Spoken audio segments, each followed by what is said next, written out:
This hearing became about far more than a heated exchange between Senator Elizabeth Warren and Defense Secretary Pete Hegseth. What unfolded was really a debate about power, secrecy, accountability, and whether ordinary Americans can trust that massive geopolitical events are not quietly enriching people connected to the system. So Americans are paying a high price for Donald Trump's war with Iran. We've got 14 service members who are dead, over 400 more who are wounded. Prices are rising for nearly every American family. But someone is profiting off Trump's war. Insiders who know what's going on and who place bets on that inside information. On March 23rd, just 14 minutes before Trump unexpectedly posted about, quote, very good conversations on ending the war, traders suddenly bet $500 million on the price of oil, which, once Trump made his announcement, immediately dropped. It happened again on April 7th, and then again on April 21st, a surge in oil bets, then a Trump post, and then a huge shift in oil prices in just the space of minutes. It looks like insiders have been making out like bandits, using secret information about the war. Now, one U.S. soldier has been charged, but that was for betting on capturing Maduro months ago.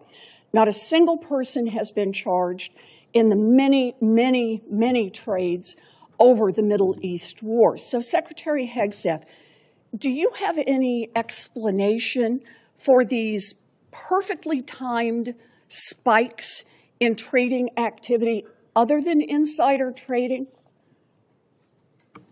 Senator, all I can tell you is that everything we've done in our department, everything we've done with information, in working with the White House and across the interagency has been completely above board. Well, so what does it mean? Do you have any other explanation other than insider trading? Do you have a story for why just minutes before there's an announcement, there's a surge in trading activity? Senator, I'm more than focused on doing my job and ensuring we execute properly, which thankfully, under this administration, our troops have done incredible things in all these missions. My job in all of those moments is to make sure we're prepared. And that's part of the reason why we've been so successful in these raids, in these efforts, is that this joint force is prepared. You're saying you're not paying any attention to this insider trading. Is that what you're telling me? That you've paid no attention to this? You haven't noticed it? You haven't done anything about it? What I'm saying is we're focused on our mission of executing for the American people, and what happens in markets is not, in betting markets is not something we're involved in. What happens in betting markets doesn't matter to you, even if the information may be coming from insiders in your office?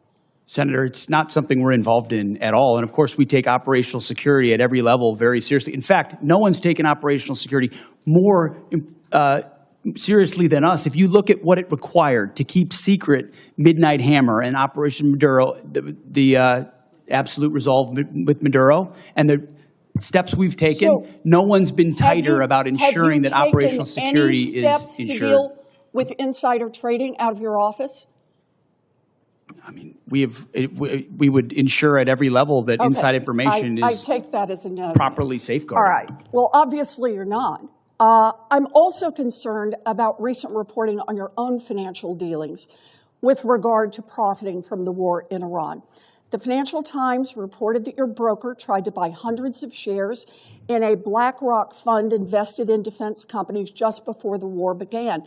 The law clearly prohibits the Secretary of That entire story is false, has been from the beginning, and was made up out of whole cloth. And anybody that looks at it sees how it was worded from the beginning to make it look like I was involved in something I had nothing to do and never have. So any insinuation that I've ever profited, other than serving this nation, what I give, what you give, what others give, I'm not looking for money. I don't do it for money. I don't do it for profit. I don't do it for stocks. And that's part of the reason why I'm able to be effective in this job, because no one owns me. No one owns this department. No one owns this president. And we can execute for the American people, and we do. The law clearly prohibits the Secretary of Defense from owning stock in the 10 biggest defense contractors. Other senators and I sent you a letter with detailed questions about this, and you have not given us a response. So I'd like to hear you say, did you, through your broker at Morgan Stanley or otherwise, seek to invest in any defense-related funds right before Trump started the Iran war? I'll give it to you as a big, fat negative. Then let me ask you a second question. Is your broker getting your personal sign-off on any investment in individual stocks? Bigger, fatter, negative. He's not getting your sign-off before he makes investments in defense stocks? Can I refer you to your I'm not making investments, agreement? Senator. I am asking, does he know that he has to get your sign-off before he does that? Of course. I don't know what you're looking for, but you ain't going to find it. Thank you. Thank you, Senator. I would like to enter into the record the ethics agreement that the Secretary of Defense has signed, that he will sign off personally before his broker makes any attempt to buy defense stocks. Is there objection? Thank you. Without objection, it will be admitted. Warren opened with a framing that immediately changed the tone of the hearing. She wasn't just talking about military operations overseas. She connected the Iran conflict directly to the daily lives of Americans at home. Rising fuel prices, economic instability, wounded service members, grieving military families. She wanted viewers to understand that wars are never just foreign policy abstractions. They ripple through every part of society. But then she shifted into something even more politically explosive. The possibility that insiders may have profited financially from advanced knowledge about military developments and presidential announcements.